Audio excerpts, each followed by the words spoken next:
Okay, the Bible Speaks, which had its worldwide headquarters on the former homestead of the actress Fanny Kemble, where she had her home called the Perch. And very close by what is now called Shakespeare and Company, you will see the plaque on the road which honors Fanny Kemble. Fanny Kemble was born into a theatrical family in England. Her first success came in her teens when she played Juliet. She adored Shakespeare above all writers. She regarded the bard as the greatest writer who ever lived and had almost a sense of worship toward what he wrote. By the time of her friendship with Catherine Sedgwick, she was doing public readings of Shakespeare. That is how she is remembered in America. She once requested the proceeds from a performance to be given to the poor in Lenox, and she was informed that there were no poor in Lenox, and so a gift was given to provide the bell for the church on the hill in Lenox. And I have a lot more on Fanny Kemble too, but that just says this is the place that becomes the, as I said, the headquarters, the worldwide headquarters for the Bible Speaks. Now, on June 2nd, in 1978, Pastor Stevens stepped down from the Bible Speaks. That was because on May 19th, in 1987, oh, I got the date, 1987,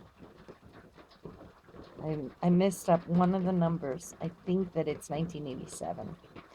A judge ruled the church exercised undue influence upon the claimant, Betsy Dayton Dovey Dennis, not only because of the extent to Stephen's dominion over the claimant, but because of the various unfair and improper means which he used in gaining ascendancy over her. It was stated that he used fear of being excommunicated from the church, for the believers thought that this would lead to their eternal damnation. The story of the demise of the Bible Speaks was a national news event because of the glamour of the heiress who had been taken in. Betsy was interviewed by Diane Sawyer for 60 minutes. Betsy was an heiress of the family which founded the Dayton Hudson department stores. During the interview, Betsy claimed that she had been told by Pastor Stevens that God could trust her with so much money because God knew that she wouldn't keep it, but that she would give it to the Bible Speaks. Betsy explains, I think that my desire to find a church made me vulnerable. I had no way of knowing that every little thing they were saying was a lie. It was just lie after lie. And I think there was just no way to say strongly enough that they are so good at what they do. Pastor Stevens had thousands of followers, but he had been known to say, if only I could find one millionaire. And Betsy Dayton Dover Dennis's desire came to its fulfillment. It came to light that a loyal follower of Stevens named Kathy Hill was assigned to be Betsy's new best friend. Kathy was assigned to watch, to influence, and to encourage Betsy to remain loyal to the Bible Speaks and divorce her husband, who was becoming more and more disenchanted with his wife's involvement in the church.